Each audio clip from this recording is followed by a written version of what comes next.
Hello my beauties and welcome back. It is my honour to be back here with you after a week of a bit of a hiatus. And I thank you for those of you that have returned to hear today's story, which we will be getting on to rather swiftly. First of all, as always, I would like to say, please do not forget to like this video if you enjoy it. It really helps me out a lot, helps with the algorithm, and I would be so ever grateful.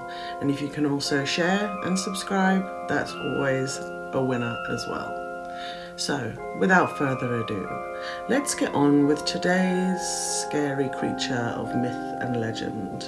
Today we are coming to you from Scotland with a specific creature that can often be confused with other mythological creatures. So today's creature is known as the Kelpie, and the Kelpie sometimes gets confused with the Selkie, which is actually nowhere near as malevolent as the Kelpie is. Kelpies quite often get confused with sirens as well, and kind of will understand why as we get on with the story. But let me take you to a beautiful area in Scotland that is vast wilderness and green all around, mountains as far as the eye can see, but around there are some trees and lakes, and in those lakes there is lots of what we know and call duckweed and other weeds that grow along lake beds. And these weeds that grow there, they can be a little bit treacherous if you get caught up in them. So, as with many myth and legend, where did the stories originate from? Now, some people believe that this story goes way back through mythology, which was an actual creature that did exist once upon a time, and is still a creature that can be mistaken for another famous creature of myth, the Loch Ness Monster, although they look nothing alike. These are just some people's ruminations, let's say. However, what many of us believe, like with a lot of creatures that come from the water, whether it be the sea, lakes, rivers, these scary creatures are quite often there to keep children away from the water and to also warn people about going near dark bodies of water, especially at night when you can't really see whether you're walking on grass or duckweed or other riverbed weeds that at first seem firm to walk on before you sink beneath. Now, some of you might think, why would anybody be walking in the dark near water? Why would anybody be letting their children near there? Well, see, that's where the Kelpie comes in. The Kelpie, where it is linked to the siren, is known to sing and make a sound that is very alluring, a sound that makes the passerby want to come closer to this body of water, makes the passerby lose their common sense and their wherewithal, so that instead they are far more interested in what is this beautiful noise and where is it coming from. But alas, that is exactly what the Kelpie wants, but not what you may want at night or even on a dark day. Also known simply as the water horse, this myth has been memorialised in Falkirk in Scotland, and they have spectacular silver statues of them there. They are that well known in Scottish mythology. And the water horse, the Kelpie, is a beautiful creature. So in the first instance, you will see this gorgeous silky coat, sometimes in dark colours, sometimes similar to the colour of the weeds and the duckweed that may grow around the lake. They are alluring. They can be also considered as shapeshifters. So sometimes they look in this beautiful form, other times not so much.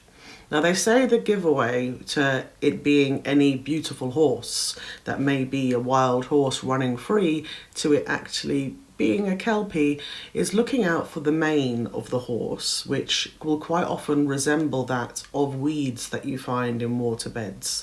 It will be green and mossy and take on the same consistency that you would see as if the horse itself had hair full of weeds rather than a natural horse's mane.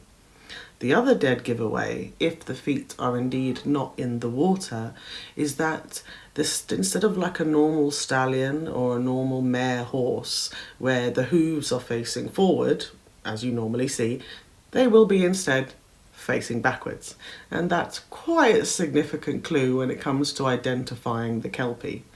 But as I said, the lure of the song, the way it's been compared to the siren and how it lures the person closer in, makes one forget about these warnings and makes one forget what they should really be looking out for.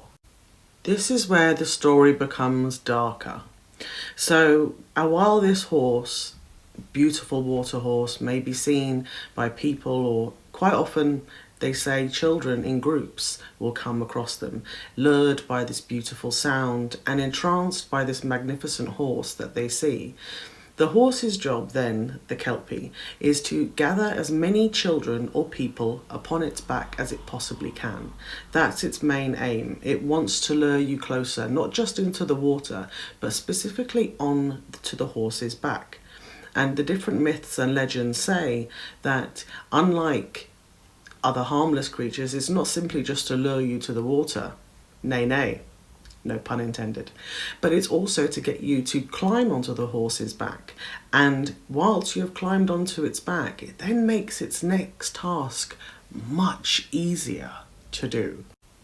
Whilst this group, or many groups of children, may be on the Kelpie's back, having a lovely time at first, still entranced by this moment of this, that the sound and song has lured them in a spell almost, not quite realising the danger they're in. But then what does happen is the Kelpie will then sink lower and lower into the water. By this point, the poor prey that the Kelpie has gathered will discover just how much danger they are actually in. But by then, sadly, it is too late. For the Kelpie's coat is not silky, it is sticky.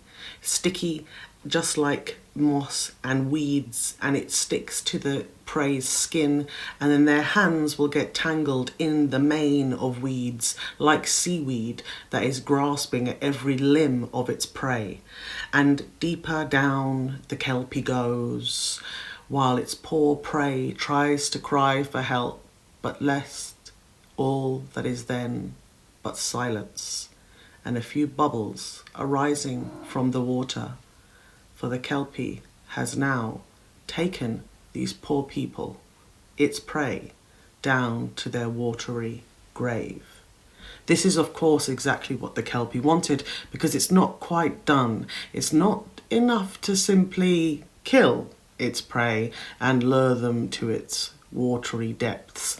But of course, this is when the Kelpie feasts upon the meat of their prey and takes in every last bit that their prey may consist of, bones and all.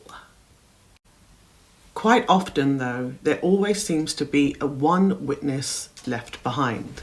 Now, sometimes they say that this happens because the Kelpie actually wants to leave a witness to tell of its gruesome intentions. But others believe that, more like the folklore says, is that there will be one child that is less capable of actually climbing on the horse's back, but that's actually in the child's favour, because the child will then be able to get away, usually with a finger missing or a hand or some chunk taken out of it as the Kelpie tries to take its last grasp.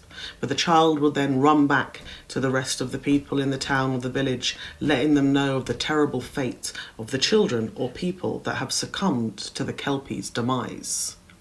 Now, when we look at this story, we can see that this is harrowing. Even if nothing is left of its victims, which quite often the Kelpie doesn't leave anything of its victims, the stories do go on because, as I said, there always seems to be at least one witness. It may be that this is just of myth and legend. However, some say that you can bridle the horse, and in fact, some brave heroes out there have done so, and they have done so by learning the Kelpie's real name. How they've done this? Mythology and the legends don't quite explain, but these brave heroes nonetheless have managed to succeed, and by bridling the horse and learning its name, they have indebted it into servitude. So these marvellous heroes managed to bridle these Kelpies and find out their name, and now that they know their real name, they can keep them as their servants forever. Is this what happened to all the Kelpies? Is this why we don't hear of these stories as much anymore? Or is this simply just of someone's myth and legend to ensure to keep youths and children and people that are a bit careless away from bodies of water? Around the world there are many stories like that to warn people, whether it be a beautiful maiden singing a song or a handsome stranger. But in Scotland, it is the Kelpie, a glorious, magnificent looking horse, there to draw and lure you in to your demise. So maybe next time you are taking a stroll near a beautiful lake, across a body of water, be careful not to be there near twilight or dusk, or maybe on a very dark and grey, dim day, because you may just happen to also fall under the Kelpie's spell, and before you know it, you will have become enchanted, and there will be no escape but for one of you to tell the tale. Thank you for joining me today. As always, it is my honour, and I am so grateful for you spending some time with me and having me tell these stories, because I love talking about myths and legends, and I love telling these stories to you, and I hope you love hearing them as well.